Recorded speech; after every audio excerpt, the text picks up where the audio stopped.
DJ DJ Vicky बाबू hi tech से Sahaniya. Mobile number 7408648669।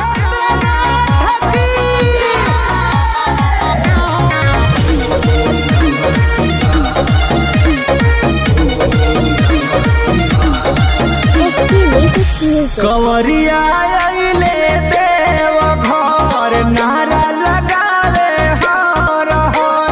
सावन के मौसम बहादुर हमरा लागत बहुते डर।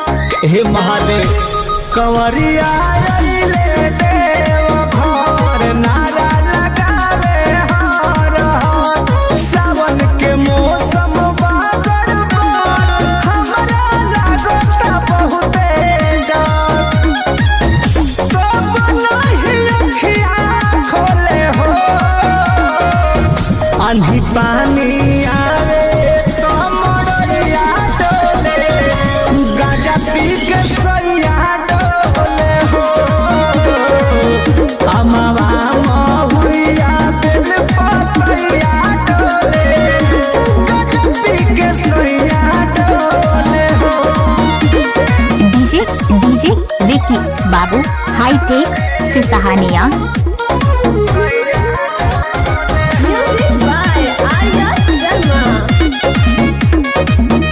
Mobile number 7408648669। खुशी मिले मानवा में देव घर रंगीन हो जाला। हे जी महादेव सोहे मत मस्त होला। रोट लगे भोला भोला देखे लायक सीन हो जाला। नाच सभे होले होले हो। आंधी पानी आवे तो मोरया डोले। गाजा पी के सैया डोले हो। अमवा महुआ बेल पपैया डोले। गाजा पी के सैया डोले हो।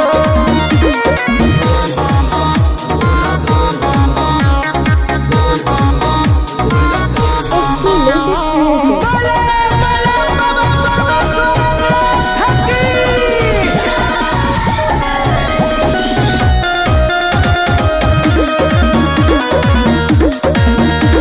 डीजे डीजे विक्की बाबू हाईटेक से सहानिया।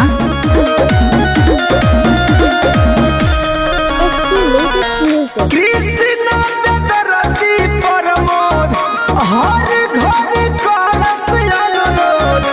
पगड़ी बचैले रही हम क्षमा कर प्रभु। सेवा सरकार होई पूरा जयकार होई।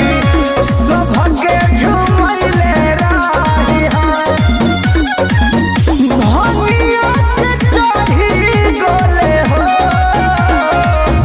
आंधी पानी आवे तो मोरया डोले।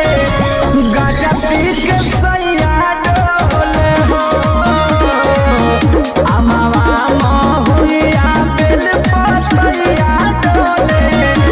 गाजा पी के मोबाइल सैया नंबर 7408648669।